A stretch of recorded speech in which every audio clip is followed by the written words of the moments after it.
रवि शर्मा जी, दिल्ली से।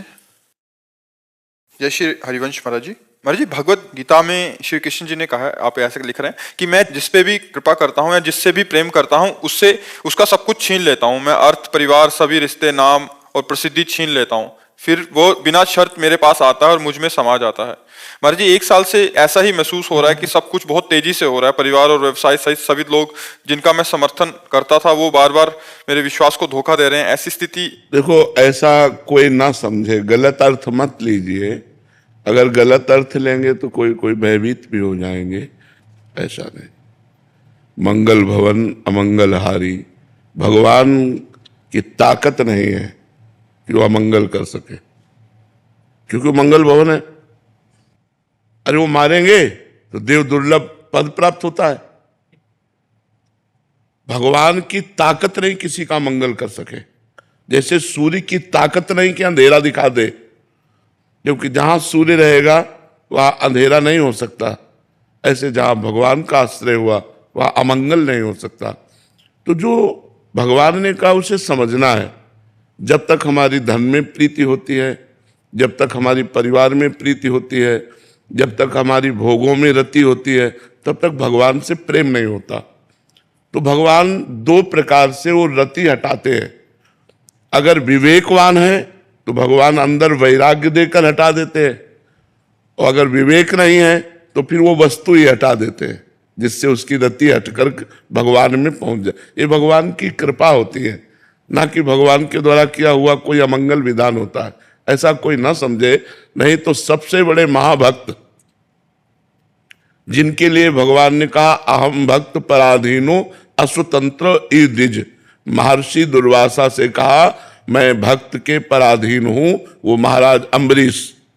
अगर भगवान सबका धन छीन लेते हैं तो चक्रवर्ती सम्राट हैं, बात बनेगी नहीं। महान भक्त हैं। अगर भगवान का ये वचन है कि मैं जिस पर कृपा करता हूं उसका धन छीन लेता हूं, तो फिर अम्बरीश जी का धन छीना क्या? चक्रवर्ती सम्राट अम्बरीश जी। भगवान प्रकट हो रहे हैं स्वयं चक्रवर्ती सम्राट महाराज दशरथ जी के यहां। भगवान जब कृपा किए तो सुदामा को सुदामापुरी का निर्माण कर दिया। तो मुझे लगता है हमको समझना होगा इस बात को, कहीं हम उल्टा न समझ ले। तो अगर भगवान की शरणागति से सर्वनाशी होता है तब तो हमारे पास कुछ नहीं होना चाहिए था। अच्छा, पूर्व पाप के प्रभाव से किडनी फेल हुई, और भगवान की कृपा का बल देखो कि इस स्थिति में भी हम आपसे बात कर रहे हैं, हम आपसे बैठकर चर्चा कर रहे हैं। क्या आप भगवान की कृपा नहीं कहोगे?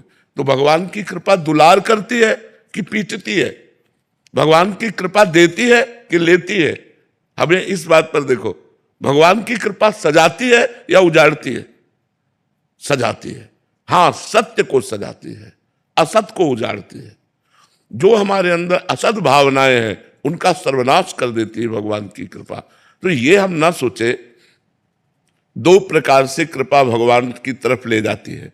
बहुत अच्छे से समझ लो, जो विवेकवान है उसके अंदर से राग नष्ट करके भगवान की कृपा ले जाती है, और जो विवेकवान नहीं है तो भगवान उसकी उस वस्तु का ही अपहरण कर लेते हैं, क्योंकि नाशवान है, अशाश्वत है, अपने को देना चाहते हैं, वो उधर हेर रहा है तो उसी को हटा दिया, अब हेरो मेरी तरफ, केवल मां में कम शरणम ब्रज, मेरी केवल शरण में आओ। तो इसमें भगवान की अपार कृपा है, ना कि कोई अमंगल। बहुत बड़ी कृपा भगवान की।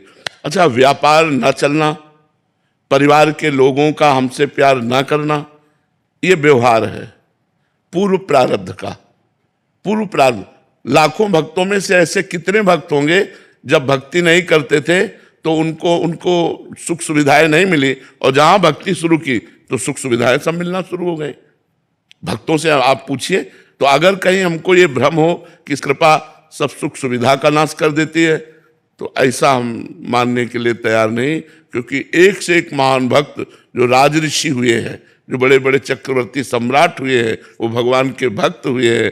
तो भगवान के सम्राट पद में भी रीझ करके उनको दर्शन दिए। ऐसा कौन महात्मा जिसकी रक्षा के लिए सुदर्शन चक्र लगा हो? लेकिन अम्बरीश जी की सुरक्षा के लिए सुदर्शन चक्र लगा था, और अम्बरीश जी की रानियां थी, राजा थे, वो सारा वैभव था, तो भगवान दो प्रकार से अपनी तरफ घसीटते हैं, एक तो विवेक देकर राग का नाश और दूसरा उस वस्तु को हटाकर अपनी प्राप्ति कराना। ये परम मंगल में भगवान का विधान है। तो खूब नाम जप करो और राजी रहो उसी में जिसमें उसकी रजा है। जिसमें तुम राजी हो उसमें मैं राजी हूं, बस देख लेना जीत जाओगे, मंगल हो जाएगा। जिसमें तुम राजी हो उसमें हम राजी हैं, ये बात सीख जाओ तो सब मंगल हो जाएगा। आज हमको थोड़ा सा कष्टप्रद जीवन लग रहा है, लेकिन कर हमारा जीवन बड़ा मंगलमय होगा, ऐसा विचार हर भक्त को करके भजन में और दृढ़ रति करनी चाहिए, संशय नहीं करना चाहिए।